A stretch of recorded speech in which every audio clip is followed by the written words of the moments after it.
told you about this disaster last year, and it's time to get ready.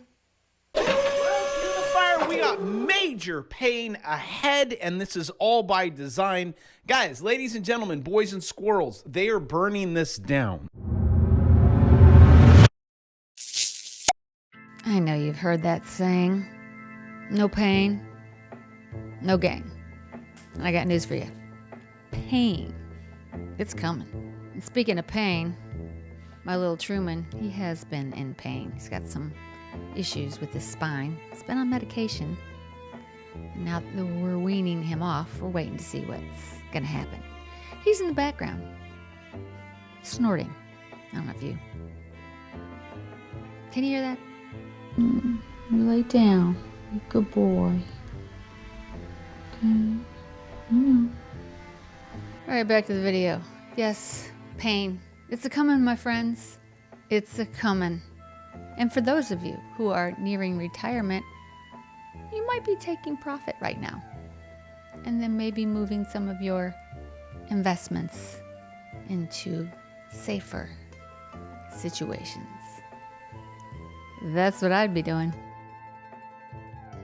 You know, over the past 4 years, our government has been spending like drunken sailors. Gotta get rates down. That means crash the economy. See, when rates go up, economy good. Rates go down, oh my gosh. So now you are experiencing the extreme fear. And once you remove all of this, also known as the punch bowl, it all goes. The punch bowl has been removed. Quote, the market and the economy have been hooked, become addicted to excessive government spending, and there's going to be a detox period. That's right. Everything you see, touch, smell, it all costs more. And they try to gaslight you, or they were trying to gaslight you, to tell you the economy is great. All of the employment numbers are wonderful, even though they would quietly in the background revise them back down when nobody was looking. Well, get ready for the rug pull, because there's no one in office that's going to stop it from coming. Eventually, the house of cards is going to fall. The unfortunate part about it is the person who should take the blame isn't going to take the blame. They're going to blame it on our new leader, because he's the one sitting at the helm right now. It starts in the stock market. It heads to the housing market. And Scott, that's this guy right here, the Secretary of Treasury. He's saying interest rates need to go down. Do you know what that means for the economy? Oh, and in regards to the housing market, government hiding foreclosures. Over 1 million loans, they're currently in default. Why is that? Because the Biden administration said, okay, we're just going to keep everything afloat until I get back in, and then maybe we'll rug pull. Guys, you have been playing in fantasy land. From the stock market, the housing market, the economy, everything. But when this guy says we got to get rates down, that means crash the economy. You know, last year I reported on this very topic and told you it was going to happen. And I even told you about the FHA VA loan program. It was a forbearance program that they put out during COVID, because people during COVID, you know, some people lost their jobs and they were giving people some slack. Lowering your payment, that's what a forbearance program is. They're going to lower your mortgage payment. You know, it could cut your mortgage payment in half. But eventually that mortgage payment has to go back up to what it was previously. And that is what's getting ready to happen. And apparently there are nearly 1 million homes that are either behind on payments or using the system that gives them an artificially low payment. And I hate to beat a dead horse with a no pain, no gain thing, but it is a true statement. You cannot get anywhere in life without a little pain. You know, you can't lose weight without some pain. Cutting back on food, doing a little exercise. Same goes for our economy. And this is the pain that we're going to have to go through. We are currently right now in excess of $1 trillion every 90 days in interest. We're not collecting enough taxes to cover that, and it is a recipe for disaster. We will go bankrupt. It's simple math. Not that funny math that they've been teaching in school that makes no sense. 2 plus 2 does not equal 5. And if you have checks, lots of checks, that doesn't mean you have money. But that has been the philosophy of many people in government. Certainly was the philosophy over the past 4 years. And we got to stop. Got to cut back. We're going to have to get rid of government employees. We have millions of them. I lost track of the number. I know it's well over 2 million employees that work for the government. Do we really need an excess of 2 million people working for the government? I don't think so. And just because you work for the government doesn't mean you get the job forever, you know? During a recessionary period, when times are tough, people lose their jobs, even if you work for the government. So, to borrow a phrase from the Democrats, let's burn it down. I know, I don't like it either. I don't like it. But it's not chaos, it is a strategy.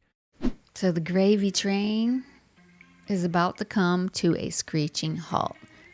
And I, for one, am completely okay with it. Yeah, it's going to be some tough times for a while. The economy is going to suffer because of it. You know, but it's a necessary evil. It just has to happen. And did you see the stock market once those tariffs started?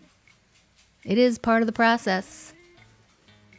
Start taking in revenue like we used to cover our expenses. So apparently Wall Street doesn't like the tariff situation. People were selling off, stock market going down, even though our job numbers were pretty good, higher than expected. And guess what? Americans were getting jobs. It was the first time in like 18 months that Americans were predominant in the jobs report, where foreigners weren't getting, or should I say illegals weren't getting the jobs. So that is a good sign. So mortgage delinquencies have risen to a really high level. It just wasn't being reported. They are reporting on credit card delinquencies. They are at, I think, a record high. They've never been this high ever. And so that means people are using their credit cards to pay for things. Common, everyday living expenses, which isn't good. And while the stock market will drop like a rock, housing prices don't operate that way. It's a slow and painful decline to get those prices to come down. And while the new guy in charge, Mr. Scott Bessent, wants to see those interest rates go down, you know what that means, don't you? In order for interest rates to go down, we have to have a distressed economy. Because when the economy is operating well and things are going along as they should, interest rates remain either stagnant or they rise. So they drop interest rates. The Fed funds rate, typically they lower it to stimulate the economy, which again means the economy is not doing well. So in order for us to get back to the rates we had, 6-7 years ago, we're going to have to really feel some pain. So all across the nation, housing inventory is rising and sales are slowing. Buyers are not showing up. And that is predominantly due to lower consumer confidence, which was down in February. Add in those high housing prices, high insurance costs, high interest rates. It just doesn't make the ideal environment for most buyers. And a lot of buyers just can't afford what's out there. So they may have to rent for quite a long time in order for us to see any relief. And I'm not sure how much relief we will have. Who knows what housing prices will look like 5 years from now. In 2008, took 5 years for prices to bottom. They bottomed out in 2012 before they started to go back up again. I would assume if we had, a second recession like the previous one, it'll take 5 years. It doesn't happen overnight. The way it works is people sell their houses for less. Those sales get recorded. And when the next home seller puts his home on the market, that realtor shows them all the recorded sales. Maybe they're down, $15,000 less than what the home seller wanted. So he lists his home for a little bit less. And that whole process plays over and over and over again. So it does take time. There's not just some massive diving off the cliff for home prices. So if you're a buyer, I'm telling you, it's going to take a while, especially for those foreclosures.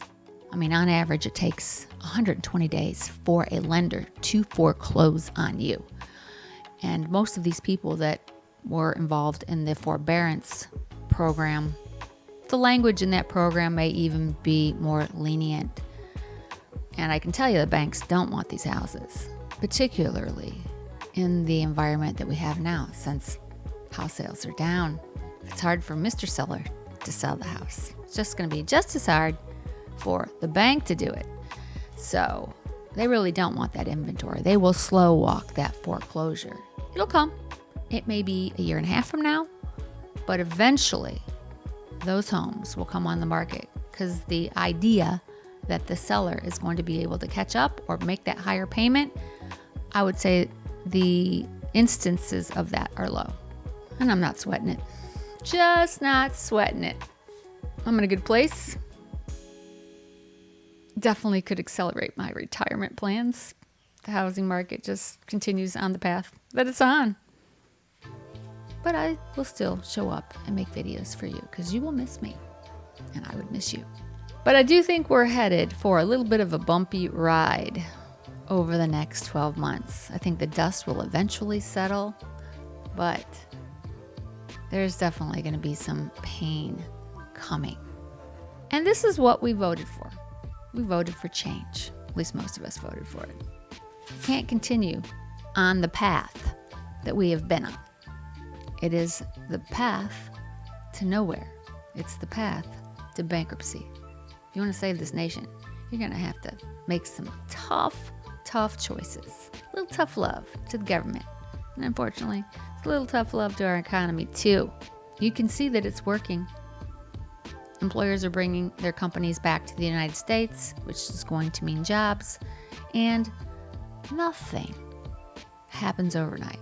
All those jobs and all those companies that went overseas didn't do it within a 30-day period. It happened over years. And it will take years for it to all come back here. But it's really necessary. It is a necessary evil. There's one specific thing that nobody's talking about that I would like to see come back. And that is our pharmaceutical companies making their drugs here. I really am. Not happy about the majority of our antibiotics being made in China. That's way too much leverage for them. Not good for us. So, besides cars and cell phones from Apple and all the other things that need to be made here in the United States, medications, I think, should be top of mind. But what say you? I am sure you have an opinion about most of what I've said. I'm sure a lot of you will agree with me, and there'll be just as many that don't, and that's okay. It's a free world. And there's a comment section where you should make your comments. Don't disappoint me. And while you're down there, hit that like button, hit the subscribe button if you're not already subscribed. And as I mentioned at the beginning of the video, my little Truman, jury's still out right now. He's a Frenchie. They have spinal issues. Very expensive spinal issues. I'm hoping I don't have to pay for that MRI. We'll just have to wait and see. I'll keep you updated. I want to thank you for being here. I hope you have a great day. Go out and do something fun. And I'll see you on the next one. Take care.